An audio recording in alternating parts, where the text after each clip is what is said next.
नमस्कार दोस्तों, मैं अंकुर उपाध्याय स्वागत करता हूं आप सभी का आपके अपने YouTube channel share market analysis में। ये जो वीडियो है ना, अगर आप देखो तो बहुत इंपॉर्टेंट है और अगर आप नहीं देखो तो बिल्कुल इंपॉर्टेंट नहीं है। दोनों चीजों से आप इसको कंसीडर कर सकते हो। शुरुआत के 2 मिनट देख लीजिएगा, उसके बाद इंटरेस्टिंग लगे तो पूरी देखना, अदरवाइज छोड़ देना। देखो, मामला आया है कुछ बड़ा गंभीर, लेकिन वो स्टॉक मार्केट का है, बस लिस्टेड नहीं है, ये फर्क है। इसीलिए मैंने कहा ये वीडियो इंपॉर्टेंट भी है और नहीं भी है। कुछ समय पहले मेरी वीडियो में एक कमेंट आया था कि भाई मेरे को एनएससी का शेयर खरीदना है, मैं उसे कैसे खरीद सकता हूं क्योंकि बाजार में वो लिस्टेड नहीं है। मैंने कमेंट बॉक्स में जहां तक मुझे याद आ रहा है मैंने रिप्लाई दिया था और वीडियो में भी एक वीडियो में कवर किया था छोटा सा पार्ट कि मत लो भाई। और ये सब इसलिए हो रहा है क्योंकि एनएससी का शेयर चर्चाओं में आ गया था। एनएससी के शेयर ने रिजल्ट्स के साथ, एनएससी स्टॉक मार्केट में लिस्टेड नहीं है और जो कंपनियां स्टॉक मार्केट में लिस्टेड नहीं होती हैं वो भी ट्रेड होती हैं, बट हम आप लोग नहीं ट्रेड कर पाते हैं। चाहे तो उन्हें खरीद सकते हैं, बेच सकते हैं, बट उसमें प्रॉब्लम्स आती हैं। क्या प्रॉब्लम है, आपको करना है नहीं करना है, और क्यों मैंने कहा था कि आप मत खरीदो, इस वीडियो में मैंने आपके साथ डिस्कस करनी है चीजें। तो सबसे पहले एनएससी यानी नेशनल स्टॉक एक्सचेंज, इसका कॉम्पिटिटर बीएससी बाजार में लिस्टेड है। तो बीएससी के शेयर में भी आपने तेजी देखी है। एनएससी के शेयर में भी इसी प्रकार अनलिस्टेड मार्केट में काफी बड़ी रैली बन रही है। अनलिस्टेड मार्केट में आपके लिए बड़े नामों में बात करूं तो ओयो हो गया, बड़े नामों में बात करें तो बोट जिसके स्पीकर्स वगैरह आते हैं, एनएससी, ये चर्चित स्टॉक हैं जो कब आईपीओ लेके आएंगे अभी तो पता नहीं है, लेकिन बाजार में नहीं है, बट अनलिस्टेड मार्केट में अच्छे खासे ट्रेड करते रहते हैं।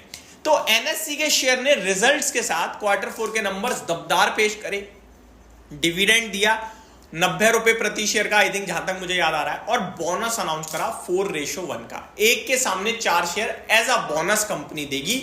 इस अनाउंसमेंट के बाद टीवी चैनल्स पे सारी चीजें कवर हुई, आपके लिए रिपोर्ट्स निकाली गई, गूगल पे हेडलाइन बन गई कि NSC declare bonus, declare dividend in results. उसके बाद आम निवेशक अट्रैक्ट हो गया, उसने कहा कि भाई ये मैं कैसे खरीद सकता हूं। अब पहले तो मैं आपको बता दूं कि मामला क्या सामने आ रहा है। देखो, मामला यह है कि एनएससी के स्टॉक में बहुत तेजी बनी है। एनएससी का शेयर नवंबर के समथिंग 3600 से 3700 के बीच में ट्रेड करता था। एग्जैक्टली पॉइंट टू पॉइंट नहीं बता सकते क्योंकि ये बल्क डील सौदा होता है और हम क्यों नहीं करना चाहिए इन सब चीजों में, ये भी मैं आपको बताऊंगा। बट पहले पूरी कहानी सुन लो, कहानी क्या बन रही है इस समय।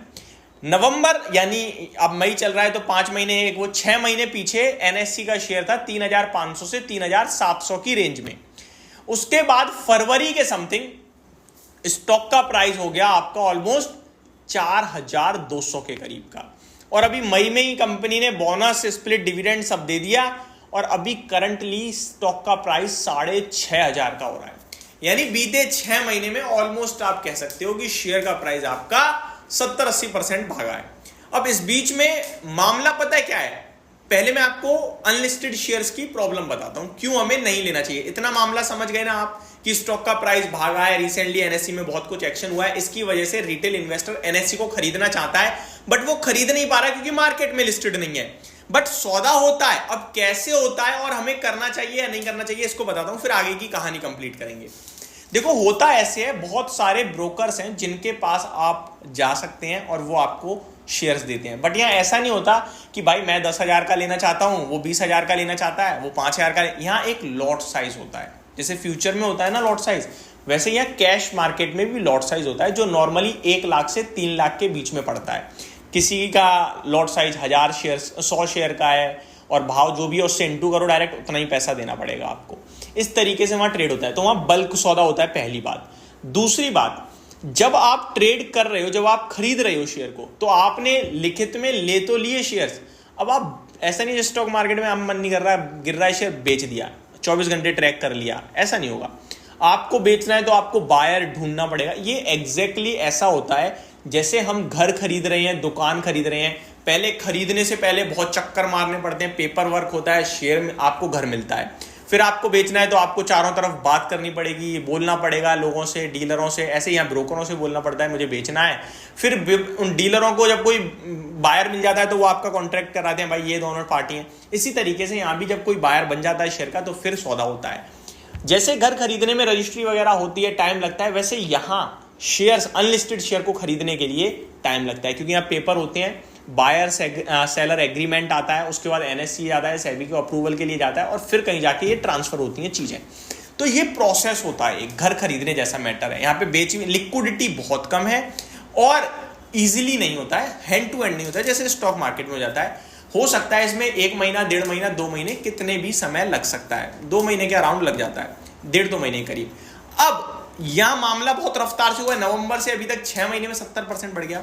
तो कुछ लोगों ने नवंबर में ही कहा था कि ब्रोकर को, ये ले भाई पैसे जो लौट के बन रहे हैं, अब मुझे शेयर दिलवा दो। ब्रोकर ने पैसे ले लिए, अब पैसे तो ले लिए ब्रोकर ने, अब अभी तक उन्हें शेयर नहीं मिले और एनएससी का शेयर हो चुका है रॉकेट। तो अब लोग क्लेम कर रहे हैं भाई मेरे शेयर्स देना। ब्रोकर कह रहा है भाई शेयर तो नहीं दूंगा, पैसे ले लो अपने, क्योंकि सामने से जो बेचने के लिए उस समय तैयार था वो बेच ही नहीं रहा, या तो पेपर वर्क होता है तो वो पीछे हट गया है, ऐसा वो कह रहे हैं, क्योंकि उसके मन में भी लालच आ गया हो। अब मैं एक बेचने वाला हूं, मेरे को एक बायर मिला, अभी 3700 रुपये भाव है, मैंने कहा बेच दो। पता चले प्रोसेस होते होते 1 महीना हो गया, शेयर हो गया 4200 का, मेरे मन में लालच जग गया, मैं कह रहा हूं अब तो मैं नहीं बेच रहा। अभी भाई 2 महीने लग गए तो हो गया 6000 का, अब तो मैंने साफ मना कर दी, मैं नहीं बेच रहा। तो अब जो बायर था जिसने पैसे दिए वो कह रहा भाई मैंने तो पैसे दे दिए थे, दो ना शेयर मेरे को, तो उसे शेयर नहीं मिल रहे। दूसरा केस ये भी बन रहा है दोस्तों कि जो बायर था वो आरोप लगा रहा है ब्रोकर पे। फॉर एग्जांपल दूसरा केस समझते हैं, मैं सेलर हूं, वो बायर है और एक बीच में ब्रोकर है। तो बायर ने पैसे दिए ब्रोकर को और ब्रोकर ने पैसे दिए सेलर को, सेलर ने शेयर्स दिए, अब ये शेयर ब्रोकर के पास है। अब ब्रोकर ने देखा शेयर तो रॉकेट हो गया, ब्रोकर ने सामने वाले बायर से कह दिया कि भाई मैं नहीं दे रहा, वो शेयर देने से मना कर रहा है, आप अपने पैसे ले लो। बीच का प्रॉफिट इसका हो गया, समझ रहे हो आप। उसने इससे 3700 रुपए के भाव पे, मान लो अगर 100 शेयर का लॉट साइज है तो उन्होंने 3,70,000 रुपए ले लिए। आज शेयर है 6,00,000 का, तो 6 लाख रुपए हो गए हैं, तो वो 3,70,000 दे देगा, लेकिन शेयर उस पर 6 लाख के पड़े हैं, समझ रहे हो, उसका प्रॉफिट हो गया।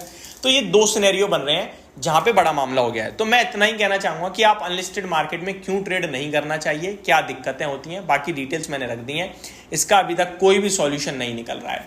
होप आपको ये सारी जानकारी समझ में आई होगी। Thank you so much for watching this video, have a great day guys.